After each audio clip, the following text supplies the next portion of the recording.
الحمد لله رب العالمين الصلاة والسلام على سيد المرسلين وعلى آله وأصحابه أجمعين أما بعد فقد قال الله عز وجل أعوذ بالله السميع العليم من الشيطان الرجيم بسم الله الرحمن الرحيم فقلت استغفروا ربكم إنه كان غفارا يرسل السماء عليكم مدرارا ويمددكم بأموال وبنين ويجعل لكم جنات ويجعل لكم أنهارا آمنت بالله صدق الله العظيم.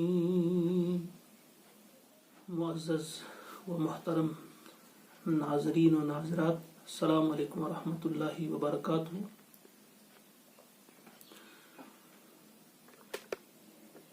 ہر مصیبت کا علاج، ہر مصیبت کا علاج. حضرت قتادہ رضی اللہ تعالیٰ عنہ نے فرمایا ہے کہ قرآن نے تمہاری بیماری بھی بتا دی ہے اور قرآن نے تمہارا علاج بھی بتا دیا ہے. تمہاری بیماری گناہ ہے اور اس کا علاج استغفار ہے، یعنی گناہوں کی مغفرت طلب کرنا. آج اسی استغفار کے بارے میں ہم کچھ جاننے کی کوشش کریں گے. استغفار کی برکات کیا ہیں، اس کے فوائد کتنے ہیں. سورہ ہود آیت نمبر 3 میں اللہ کا ارشاد ہوتا ہے آخری نبی محمد عربی صلی اللہ علیہ وسلم سے کہ آپ ان سے کہہ دیجئے وَأَنِسْتَغْفِرُوا رَبَّكُمْ، کہ تم اپنے رب سے معافی چاہو، ثُمَّ تُوبُوا إِلَيْهِ، اور اس کی طرف پلٹ کراؤ، یمتعکم متاعا حسنا، وہ تمہیں دے گا بہترین متاع حسن، الی اجل مسمى، ایک مخصوص وقت تک، ایک معین وقت تک. اب دیکھیے اللہ کے نبی علیہ الصلوۃ والسلام کی زبان سے یہ بتایا جا رہا ہے کہ انہیں بتائیں آپ کہ آپ استغفار کیا کریں، اپنے گناہوں کی مغفرت طلب کیا کریں. اس سے کیا ہوگا؟ نہ صرف یہ کہ آپ کی آخرت سنور جائے گی بلکہ آپ کی دنیا بھی سنور جائے گی. آپ کو متاع حسن، یہاں اس نقطے پر بھی آپ غور کریں. دولت جب انسان کو ملتی ہے، کبھی کبھی وہ دولت انسان کو بگاڑ دیتی ہے اور اسے جہنم کی راہ پہ لے جاتی ہے. اسے قرآن نے کہا ہے متاع غرور، یعنی ایسی دولت جو انسان کو دھوکے میں ڈال ڈالے. اور یہاں فرمایا کہ آپ اگر استغفار کریں گے تو اللہ آپ کو دولت عطا کرے گا، مگر ایسی دولت جو دولت حسن ہوگی، ایسی متاع جو متاع حسن ہوگی، جو آپ اللہ کی راہ میں خرچ کریں گے، جو آپ اللہ کی خوشنودی کے لیے اللہ کے بندوں پہ خرچ کریں گے. آپ کو اللہ نہ صرف دولت دے گا بلکہ اس پر جو آپ کو خرچ کرنا ہوگا اس پر بھی آپ کو صحیح رہنمائی عطا کرے گا، توفیق عطا کرے گا کہ آپ کی وہ دولت صحیح کاموں میں صرف ہوگی. اسے متاع حسن کہا ہے. اور کہا گیا ہے کہ جب تک آپ زندہ رہیں گے آپ کے لیے وہ کام آتی رہے گی. اسی طرح اسی صورت میں سورہ ہود ہی میں آیت نمبر 52 میں اللہ کا ارشاد ہے کہ حضرت ہود علیہ السلام نے بھی اپنی قوم سے کہا تھا وَيَا قَوْمِ اسْتَغْفِرُوا رَبَّكُمْ، اور اے میری قوم کے لوگوں اپنے رب سے اپنے گناہوں کی معافی مانگو، معافی چاہو، ثُمَّ تُوبُوا إِلَيْهِ، اور پھر اس کے بعد پلٹ کراؤ اپنے رب کی طرف، اس کی بارگاہ میں توبہ کرو. يُرْسِلِ السَّمَاءَ عَلَيْكُمْ مِدْرَارًا، اس سے کیا ہوگا؟ آسمان کے دہانے اللہ تعالیٰ تمہارے لیے کھول دے گا. وَيَزِدْكُمْ قُوَّةً إِلَىٰ قُوَّتِكُمْ، اور تمہیں جو قوت اس وقت اللہ نے دی ہے اس پر مزید اضافہ کرے گا، تمہیں اور قوی کرے گا، طاقت اللہ تعالیٰ عطا کرے گا. وَلَا تَتَوَلَّوْا مُجْرِمِينَ، اور تم روگردانی نہ کرو مجرم کی حیثیت سے، مجرم بن کر. اب دیکھیے اس پہلی والی آیت میں ہمیں یہ ملا کہ اگر ہم دنیا کی زندگی کو بہترین بنانا چاہتے ہیں تو استغفار، دولت ملے گی، عیش و عشرت، اطمینان قلب، اور پھر اس میں انسان کو ایک چاہت ہوتی ہے کہ اسے طاقت بھی ملے، کوئی اسے دبا نہ سکے، کوئی اس پر ظلم نہ کر سکے، کوئی اس کا حق نہ غصب کرے. تو استغفار ہی کی بدولت اللہ تعالیٰ فرما رہے ہیں ہود علیہ السلام کی زبانی کہ ہود علیہ السلام نے اپنی قوم سے کہا کہ تم استغفار کرو، اللہ تعالیٰ تمہاری قوت میں اضافہ کرے گا، وہ تمہیں بہت قوت عطا کرے گا. اور اسی طرح سے حضرت حسن بصری رحمۃ اللہ تعالی علیہ کے پاس ایک بار ایک شخص آتا ہے اور وہ شکایت کرتا ہے کہ قحط سالی ہے، خشک سالی ہے، بارشیں نہیں ہو رہی ہے، کچھ اللہ کی بارگاہ میں کچھ دعا کرو، اس کا کچھ علاج بتاؤ. انہوں نے کہا کہ جاؤ استغفار کرو، اللہ تعالیٰ سے گناہوں کی مغفرت طلب کرو. ابھی وہیں پہ بیٹھے ہوئے تھے، ایک اور شخص آتا ہے، وہ تنگ حالی اور تنگ دستی کی شکایت کرتا ہے کہ میں بہت تنگ حال ہوں، میں بہت تنگ دست ہوں، میرے لیے کوئی خاص نسخہ تجویز فرمائیے کہ میں کیا کروں. آپ نے اس سے بھی کہا استغفار کرو.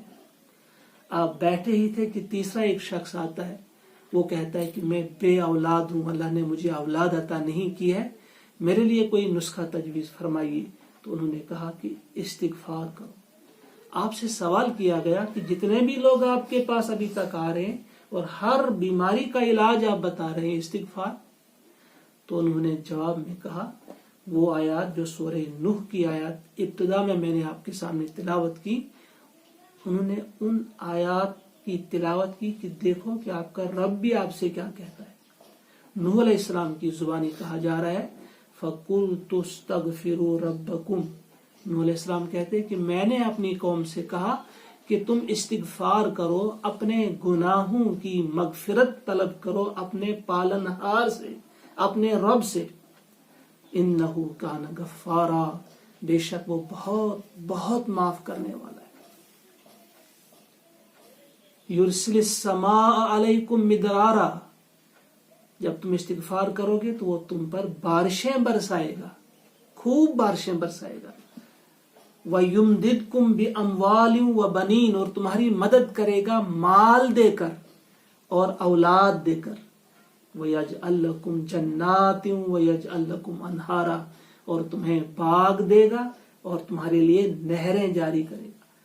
اور پھر فرمایا حسن بصری نے، دیکھا آپ نے کہ استغفار کی برکات میں یہ چیزیں گنائی جا رہی ہیں کہ تمہیں اولاد بھی ملے گی، تمہیں باغات بھی ملیں گے، بارشیں بھی ہوں گی، مال بھی ملے گا، یہ سب چیزیں آپ کو ملیں گی. اتنا ہی نہیں، بہت ساری مقامات پہ اللہ تبارک و تعالیٰ نے اس استغفار کی برکات کو گنایا ہے. اور پھر اپنے بندوں کی تعریف کرتے ہوئے ایک جگہ فرمایا اللہ تعالیٰ نے کہ میرے یہ بندے کیا ہیں، ان کی یہ عادت ہے وَالْمُسْتَغْفِرِينَ بِالْأَسْحَارِ، کہ رات کے پچھلے پہر اٹھ کر استغفار کرتے ہیں، اپنے گناہوں کی مغفرت طلب کرتے ہیں. اور پھر سورہ مزمل میں اللہ تعالیٰ کا ارشاد ہے وَاسْتَغْفِرُ اللَّهَ، اللہ سے معافی طلب کرو. ان اللہ غفور الرحیم، بے شک اللہ تعالیٰ غفور اور رحیم ہے. اس کے علاوہ بھی کئی مقامات ہیں جہاں ہم سے کہا گیا ہے کہ اپنے گناہوں کی مغفرت طلب کرو. بہت پسند ہے یہ چیز، آپ کا معافی مانگنا جو ہے اللہ کو بڑا پسند ہے. پھر نبی اکرم علیہ السلام نے بھی فرمایا، حضرت انس فرماتے ہیں، بیہقی میں یہ حدیث پاک درج ہے کہ حضور علیہ السلام نے فرمایا کہ ان دلوں کو بھی زنگ لگتا ہے جس طرح سے لوہے کو زنگ لگتا ہے، اور اس زنگ کو دور کرنے والی چیز کیا ہے، وَجِلَاؤُهَا الاستغفار، کہ اس کا زنگ جو دور ہوگا، دلوں کا زنگ، اس کا سائیکل جو ہے وہ استغفار ہے. یعنی آپ گناہ کریں گے، اس کے بعد استغفار کریں گے، معافی طلب کریں گے، تو آپ کے گناہوں کو ہٹایا جائے گا، مٹا دیا جائے گا. حضرت لقمان بھی اپنی اولاد کو جب نصیحت کرتے ہیں، اور اس میں ایک نصیحت یہ بھی کرتے ہیں کہ اپنی زبان کو آپ استغفار کا عادی بنا لو، معلوم نہیں کس وقت آپ کے گناہوں کی مغفرت ہو جائے گی، اللہ آپ کی اس دعا کو قبول فرمائے گا۔ بخاری میں ایک روایت ہے کہ حضور علیہ الصلوۃ والسلام دن میں 70 مرتبہ استغفار کرتے تھے، اور مسلم کی روایت ہے کہ آپ علیہ الصلوۃ والسلام دن میں 100 مرتبہ استغفار کیا کرتے تھے۔ دھیان دینا چاہیے ہمیں کہ حضور جیسی شخصیت جو بالکل گناہوں سے پاک تھے، جن کے بارے میں اللہ نے ان سے کہا تھا کہ آپ کے اگلے پچھلے سب گناہ معاف کر دیے گئے ہیں، وہ جیسی ذات، وہ شخصیت دن میں 100 مرتبہ اپنے گناہوں کی مغفرت طلب کریں، اور ہم اور آپ کی کیا بات ہے جو تو دن اور رات گناہوں ہی میں مبتلا ہوتے ہیں، گناہوں ہی میں ملوث ہوتے ہیں۔ ہمیں اس بات کی طرف بھی دھیان دینا چاہیے۔ اسی طرح سے ایک اور روایت ہے ترمذی میں، انس بن مالک رضی اللہ تعالیٰ عنہ فرماتے ہیں کہ اللہ کے نبی علیہ الصلوۃ والسلام نے فرمایا کہ اللہ تعالیٰ فرماتا ہے، یا ابن آدم، اے ابن آدم، لو بلغت ذنوبک عنان السماء، اگر تمہارے گناہ اتنے ہوں کہ وہ آسمان کے کناروں کو چھونے لگیں، یعنی تمہارے پاس اگر اتنے گناہ ہوں، اتنے گناہ تم نے کمائے ہوں، اتنے گناہ تم نے کیے ہوں کہ آسمان تک بھر جائے، آسمان کے کناروں تک وہ پہنچ جائیں، ثم استغفرتنی، اس کے بعد جب تم مجھ سے مغفرت طلب کرو گے، استغفار کرو گے، مجھ سے گناہ بخشنے کی درخواست کرو گے، غفرت لک، میں تمہارے وہ گناہ معاف کر دوں گا۔ اس سے بڑی خوشخبری اور کیا ہو سکتی ہے جو ہمیں دی ہے نبی محترم صلی اللہ علیہ وسلم نے، کہ اگر اتنے گناہ ہمارے ہوں کہ آسمان تک یہ جتنی بھی سپیس ہے وہ بھر جائے، لیکن اس کے بعد ہم دل سے کہیں میرے مولا معاف کر دے، تو اللہ تبارک و تعالیٰ تمام گناہوں کو معاف کر دے گے۔ یہ شان کریمی ہے رب کریم کی، یہ شان غفاری ہے ہمارے غفور الرحیم پروردگار کی۔ لہذا ہمیں اس بابت دھیان دینا چاہیے کہ ہم کوئی مشکل کام نہیں ہے، اگر ہم کام بھی کر رہے ہیں، کوئی درزی ہے کپڑے سی رہا ہے اور اللہ سے معافی بھی مانگ رہا ہے، ایک شخص ہے وہ لوہار کا کام کرتا ہے، وہ لوہے کو پیس رہا ہے، ساتھ ساتھ گناہ کی مغفرت کی درخواست بھی کر رہا ہے۔ ہماری مائیں بہنیں ہیں، روٹی پکا رہی ہیں، استغفار بھی کر رہی ہے، کپڑے دھو رہی ہیں، صفائی کر رہی ہیں، لیکن ساتھ ساتھ گناہوں کی مغفرت کی دعا بھی کر رہی ہیں اللہ تعالیٰ سے، تو وہ عبادت میں شامل ہے اور آپ کی وہ گناہوں کی مغفرت بھی ہوتی جائے۔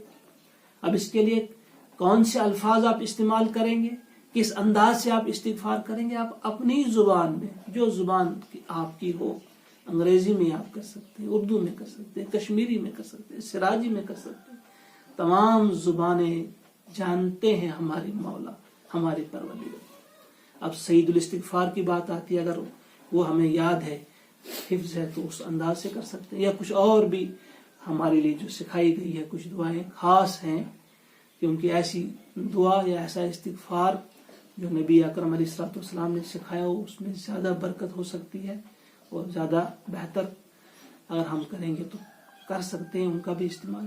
تو ایک سادہ سا اور بڑا آسان سا جو آپ فوراً آپ کی زبان پہ آ سکتا ہے، میں تجویز کروں گا، اس کی بڑی تاکید آئی ہے، اگر ہم یہ الفاظ استعمال کریں گے، استغفر اللہ ربی من کل ذنب واتوب الیہ، مختصر سا استغفار، استغفر اللہ ربی، میں اپنے پالنہار، اپنے پروردگار اللہ سے اپنے گناہوں کی معافی چاہتا ہوں، من کل ذنب، ہر گناہ سے، جو بھی میں نے گناہ کیا میں اپنے اس پالنہار سے اس کی مغفرت چاہتا ہوں، واتوب الیہ، اور اس کی بارگاہ میں توبہ کرتا ہوں، میں اس کی طرف پلٹ کر آتا ہوں۔